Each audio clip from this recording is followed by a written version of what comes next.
Absolutely incredible career, and we were doing some research, and we found actually that one of your earliest TV performances was right here on Channel 13. Do you remember that? Yes, I think it was my first TV at the time of your life. Theater in America. Do you have any memories of that? We shot it in Hartford, I think.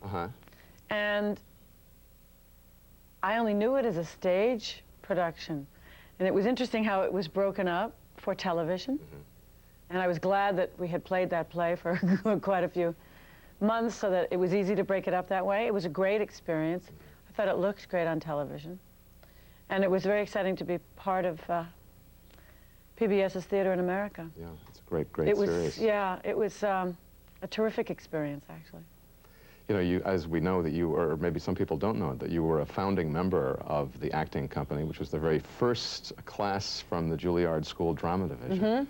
And how long you went out on tour with that company for a number of years, didn't you? I was with the same actors for 8 years, 4 at Julliard and then 4 on the road.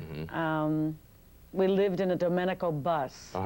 And we did 6 classical plays a year, and we were in true revolving rep, which was the NEA would pay the university, and then the university would hire us, and we would offer 6 plays, and they would decide how long we would play and what they would see. And in some cases, we revolved the rep each night. And that, too, was an extraordinary experience. I don't think actors do enough trouping. And what has that really meant to you now in terms of your work now, those years? Muscle, technique, craft. I mean, out of necessity, we would, I can go into a theater now, but out of necessity, we'd have to go on a stage, test out the acoustics, because we had 2 hours, sometimes the booking. We had I don't even know whether they're still around, Herbert Barrett. We used to call him Grin and Barrett because they were used to booking chamber orchestras, and this was 21 actors, 4 crew members, and major sets of classical theater, and we were on one-night stands. And sometimes we would drive 7 hours, throw up, because we were driving for 7 hours, get into our makeup and do the show, go to the hotel, check in, and then the next day start out all over again. And you'd have to go into that theater, test out the acoustics, try to figure out, and sometimes the dimensions of the stage would be different than your set, so sets would be falling off the stage. Do it under any circumstances. So years later, exactly, years later, to be able to walk onto a stage and smell how you can play it. Do you understand what I'm saying? Just get an instinct for where you are. Because we played so many different environments. Churches, altars of churches, gymnasiums, and barns in the names of theaters. And it was an extraordinary experience. It was difficult. In St. Joe, Missouri, we were heckled. I guess the town is so boring that on Saturday night they had to buy tickets to heckle this acting company, and it was the time of your life. Wow. It was the time. We were shocked, and we got on the bus so depressed, but it was the time of your life. Well, right now we're here at the Theater of Fundraising here at Channel 13, and I was wondering if you might be able to convince some of our viewers out there who still haven't supported 13 of why they should make a call right now. Well, I can't. I mean, why are they watching now if they don't support Channel 13? Well, there are those people who feel that they can have no obligation. Not support, right. Yeah. It's such a big part of my life. I guess I've grown up on Channel 13 because I can't watch regular television. I actually was channel surfing last night. And you can't hit on anything. Nothing engages you. There's no theater there's nothing on television that engages me, except for the stuff that PBS, Channel 13 does. And I want to be educated. And I think it's a responsibility for parents out there to educate their kids. That alone is a reason, don't you think? I have a little boy now. Absolutely. And is he a fan of some of our public television broadcasts? Oh, yes. What are his favorites? What is he like? Oh, golly, well, I don't know, because, well. If you're allowed. It was Barney. I wanted to kill Baby Bop, however, but it was Barney. A lot of parents do. I didn't mind Barney, but it was Baby Bop. I just wanted to strangle. I think this might be a good point for us to kind of say that you'll be joining us in our next intermission, where we'll find out about exactly how you feel about Big Bird, or maybe Big Bird, or some of our other creatures on Sesame Street. But Patti will be back with us in our next intermission, so stay with us. If you care about 13, I've learned something as a director worth sharing with you. In the theater, we have no way of knowing how successfully we're communicating our ideas until we get the reaction from a live audience. 13 works the same way. It's communicating ideas. You're alive and reacting to what you see here. 13 counts on its audience saying, I like what you do, here's some dollars to keep up the good work. If you feel you can say to 13, I like what you do, then you've got to finish the line and say, here's some dollars. Keep up the good work. It's not as a director, but as a viewer of 13 that I can tell you that line works. You may have heard us mention there's more programming and development here at 13 than there has been in many years, and that's a great achievement that all 323,000 of our members should be very proud of. However, having productions in the planning stages is one thing. Seeing them on your television screen is quite another.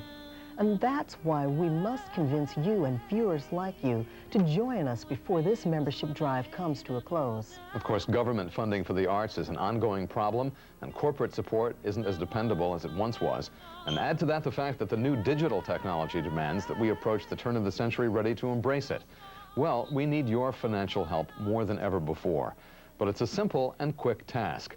Just decide what membership level is best for you, and then sign on as one of our newest members. And again, if you can charge your pledge, all the better. It saves us paperwork and postage, and your contribution goes right to work. So please, get in touch with us, and we'll see you during the next intermission. Thanks. Our lines will remain open during the program. Or you can mail your check to 13, Box 1313, New York 10101. Thank you. Your rendition of Stephen Sondheim's Being Alive is actually something we've heard before in public television, because we heard it on the Stephen Sondheim tribute, which we aired a couple of years ago, and now this is part of your concert. What does that song mean to you? It certainly lifts audience members to a new place. Really? Well, that's Stephen. That's Stephen's work, which is incredible. I was asked to sing that song by Paul Gemignani when they were putting the concert together. They called me in Los Angeles when I was doing Life Goes On, and they said, Paul said, would you sing Being Alive? And I went, yeah, I'll sing anything Stephen writes. And something magical happened that night. Perhaps it's definitely, not perhaps, it's the structure of the song. And then I was able to sing it, you know. Oh, sing it great. Thanks. I want to ask you about this, too, about singing and acting and singing. You know, there are actors who sing and singers who act and actors who move. And do you consider yourself an actor who sings, a singer who acts, or do you even like to categorize yourself in that way? Well, I don't think I've ever been categorized. I'm lucky that way, but I consider myself an actor that sings. I think that it chose me, basically. Performing, acting, the stage chose me. And I've never looked back. And because it's a great love for me, there was studies. And the studies were dance, the studies were acting, the studies were singing, the studies were, you know, speech. I failed that one miserably, etc. And I was able to excel. I have a body that's built for dancing. I was born with a set of lungs. I have lineage that I have a great-granddaunt that was a coloratura. After whom you were named, I believe. Is right, that correct? Yes. Patti. That's something I always want to bring up with you, too, because people don't realize that. I think a lot of people assume that Patti is short for something else, but Patti is a family name. Patti is short for Patty Ann. Not even Patricia, Patty Ann. Ann being my mother's sister's name. But Patti is my mother's maiden name. And but performance is really in your heritage, then. Well, yeah. We don't know of any other than Adelina. No, I don't know of any others than Adelina Patti. But so, because I embraced it so completely at such a young age, the studies, I wanted to study. You know, I didn't necessarily want to go out for the field hockey team. I'd rather be dancing or singing or acting. Well, when you approach a song now, I mean, there's the sense that I have in seeing your work is that you approach it from the point of view of those characters. You know, we see you in this musical presentation tonight. Each character seems to govern the way you go. It's not Patti LuPone, the personality, sort of. It's no. the character. I hope not. I hope it's not Patti LuPone, the personality. It's also the lyrics. If I can't make sense of the lyrics, I can't sing the song, however beautiful the music is. It's like I can't. We were talking about this yesterday on the set of Law and Order. You cannot memorize a bad joke or grammatically incorrect lines. It just doesn't happen. It's not organic. It doesn't happen. So if didn't mean to interrupt you. No. Sorry. So if I read the lyrics, if I read the story makes sense. And hopefully there's a marriage between composer and lyricist. If there are two separate people, then the music moves the lyrics, or the lyrics move the music. It's integrated so completely. Do you have any particular favorite composers, lyricists whose work you really gravitate toward? Well, I've always said this, and someday Stephen and I will work together. Stephen Sondheim, and I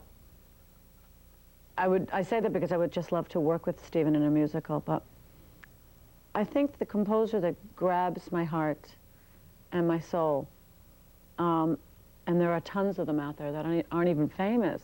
I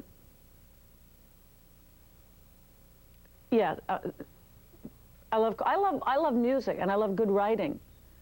So I love a lot of composers and a lot of lyricists, but the ones that I gravitate for are the ones that take my breath away. I'd like to ask you, you recently completed a great run on Broadway and in London playing Maria Callas in Masterclass, and also we learned that Maria Callas was actually giving masterclasses at Julliard when you attended Julliard. Did you actually attend any of those classes? No. No, we were not encouraged to in the acting division. There were members of my class that went, but it meant skipping classes, and it was, at the time that I went to Julliard, the divisions never crossed. We saw each other only on the second floor in the cafeteria, where we sat down to eat our lunch and basically looked at each other. There was no integration there at all. The third floor was the dance division and the drama division and a few solo studios for musicians. Oh, and the opera department, part of the opera department was in the back. But we didn't mingle. And so the drama division did not encourage any of its actors to go and watch these master classes. There were several of the students that went, and one of them went to all of them and loved it, and another friend, because I talked to him about it, said 1.5 classes and he was out of there. He hated her so much. I think when you listen to the audios of her classes, she was extraordinary. And I think that perhaps a student would hate her, but the information she imparts is invaluable. It's universal information. Well, hopefully in the next intermission we'll be able to talk a little bit more about that. But right now we're going to go back to hear more of you singing. But hopefully our audience out there is calling in, is not getting too involved in listening to us to go to their telephones. And I was wondering if you could just very briefly tell them why to call. You owe it to your family, you owe it to yourself, you owe it to PBS, you owe it to Channel 13 to educate yourself, to uplift yourself, to inspire yourself. And this is the only place you will find that, in television. That's what I think. Thanks, Patti. We'll be back.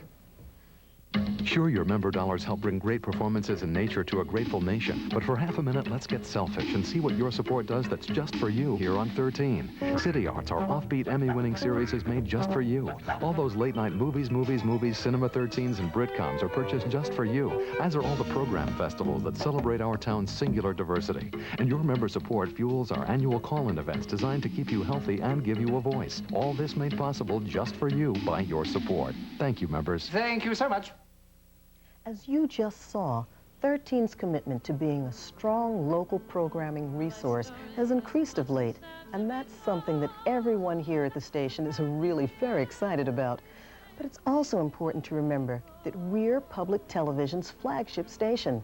We offer the entire country and beyond extraordinary art series, outstanding nature shows, the News Hour, American Masters. The member-supported television that originates from this building has a reach that's sometimes difficult to grasp. For instance, when Great Performances features a Metropolitan Opera production, the audience is often as large as 2 million people, and that's just our local audience. That's enough to fill seats at the Metropolitan Opera House for almost 500 sold-out performances. And besides the television audience, series like Great Performances reach out to classrooms nationwide via teachers' curriculum guides. Jack Venza, who is Great Performances' executive producer, has said that we can empower the nation's teachers to expose young people to the performing arts who might never have had access to them otherwise. You know, there's no question that television can be a powerful venue for the arts. And here at 13, our aim is to utilize this most potent medium to its maximum potential. Besides offering great entertainment and information, we develop and distribute outreach packages to accompany our drama, music, science, and nature shows on a consistent basis. The feedback has been very positive, and so has the financial support of corporate funders who help to defray the costs. A choice that they make once they see how much financial support you're willing to afford us. When you think about becoming a station member, please bear in mind that 13 is the largest educational resource in the metropolitan community. And in order to hold on to that distinction, we need to strengthen our revenue base. Please understand how vital and how essential your financial support is to our power. It's time to return to An Evening with Patti LuPone. I sincerely hope that this is the moment when you decide to spend the entire year as a 13 member in good standing. We'll see you back here after the show for more of our interview with Patti LuPone. Thanks for your help. We can't do it without you. Our lines will remain open during the program.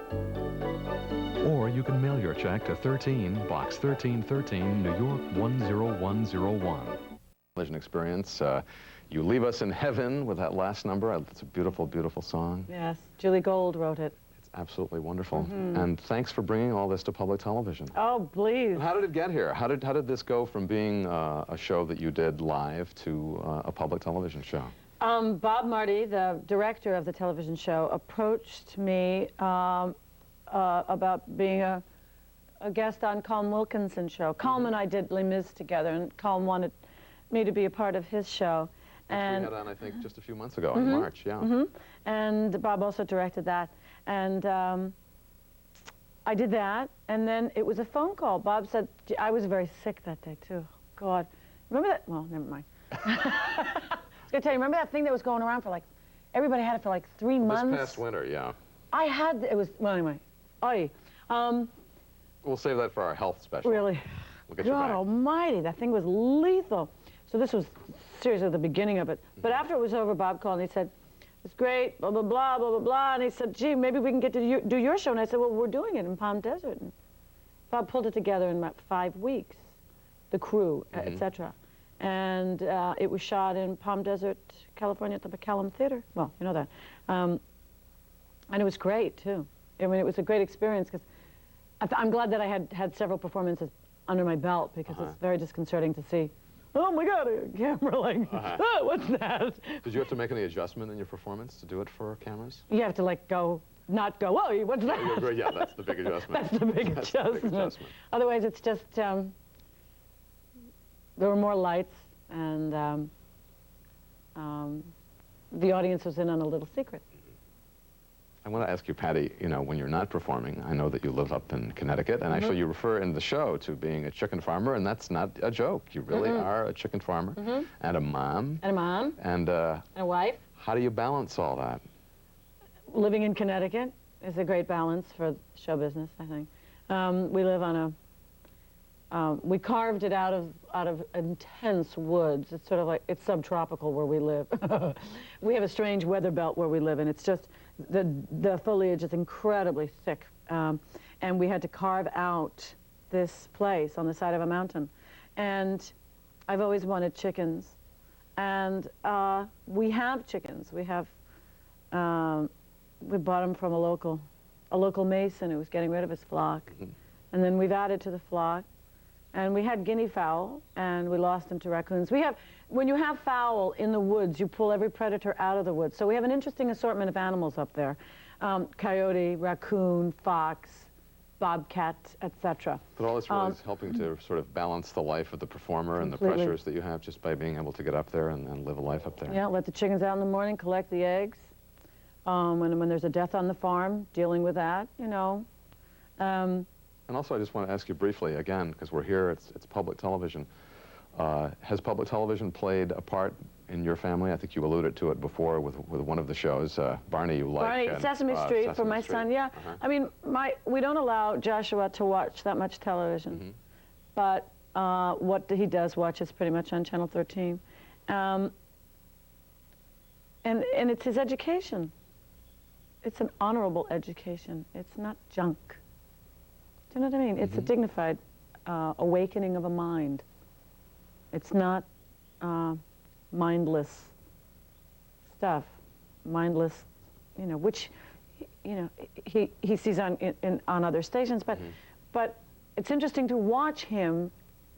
I said this earlier. Watch him become engaged, and watch the mind work. It's lovely. It is. Very It's exciting. pretty, yeah, it's great. You know, before we say goodnight, I just want to ask you to sort of pretend that you are giving a master class to some viewer out there who still has not gotten the message that, or maybe has gotten the message but is ignoring the message, that they have to go and individually support this this important medium. Well, how can you get that person to get to their telephone? I don't think that it's fair for you to watch this show without participating in its development and its life.